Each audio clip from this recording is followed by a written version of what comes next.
Hello guys, welcome to techniques master channel. मैं हूं जतिन मल्होत्रा और आज हम पढ़ेंगे इलेक्ट्रॉनिक्स के बेसिक्स।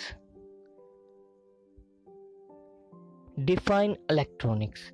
इलेक्ट्रॉनिक्स के वर्ड से ही डिफाइन होता है कि इलेक्ट्रॉनिक्स वह टर्म है जिसमें हम इलेक्ट्रॉन्स के बिहेवियर के बारे में जानते हैं, उनके कैरेक्टरिस्टिक्स पर अध्ययन करते हैं, उनके फ्लो को कंट्रोल करते हैं एंड हम लो पावर इलेक्ट्रॉनिक डिवाइसेस के बारे में भी जानते हैं। इसमें हम रडार से लेकर मोबाइल कम्युनिकेशन तक, ऑप्टिकल फाइबर से लेकर माइक्रो कंट्रोलर तक सभी इंस्ट्रूमेंट इलेक्ट्रॉनिक्स में आते हैं।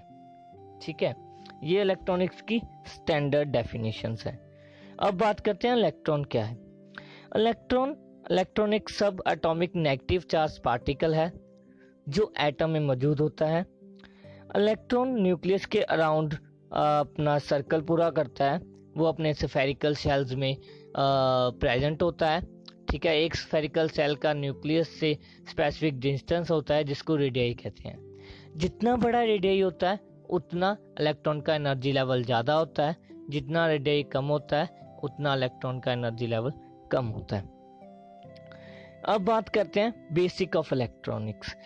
हम बात करते हैं पहली पैरामीटर्स की, वो है वोल्टेज। वोल्टेज क्या होती है कि इलेक्ट्रिक फील्ड में 2 पॉइंट के पोटेंशियल डिफरेंस को हम वोल्टेज कहते हैं। वोल्टेज एक इलेक्ट्रोमोटिव फोर्स होती है। वोल्टेज इलेक्ट्रॉन को पुशअप करता है, वो इलेक्ट्रॉन अपने एडजेसेंट नेक्स्ट लेवल को पुशअप करता है। इस तरह से इलेक्ट्रॉन्स को पुशअप करने में मदद करने वाली फोर्स को हम वोल्टेज कहते हैं। ठीक है, इसके यूनिट वोल्ट होते हैं। फॉर्मूला होता है I into R, P into I under P into R. अब बात करते हैं नेक्स्ट पैरामीटर की। हमारे पास नेक्स्ट पैरामीटर है इलेक्ट्रिक करंट।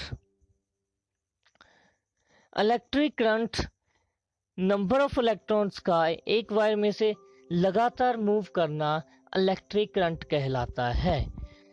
जब एक इलेक्ट्रॉन्स वोल्टेज द्वारा पुशअप किया जाता है तो एडजेसेंट वो अपने अगले इलेक्ट्रॉन को पुशअप करता है।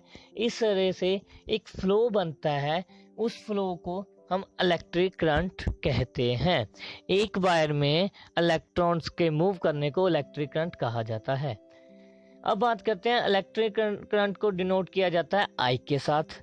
ठीक है, इसके यूनिट होते हैं एम्पियर और इसको I equal to d q upon d t का फॉर्मूला है change in charges with respect to change in time and I equal to V upon R. अब बात करते हैं रेजिस्टेंस की।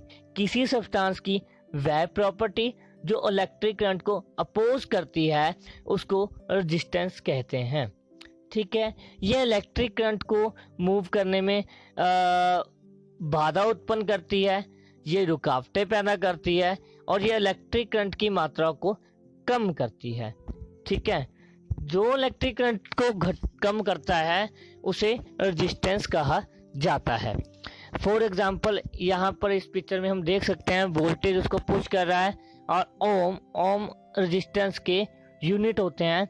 तो ओम मींस रेजिस्टेंस, एम्पियर को आगे जाने से रोक रही है। ये जो पिक है ये आपको अच्छी तरह से ओम्स लॉ समझा देती है।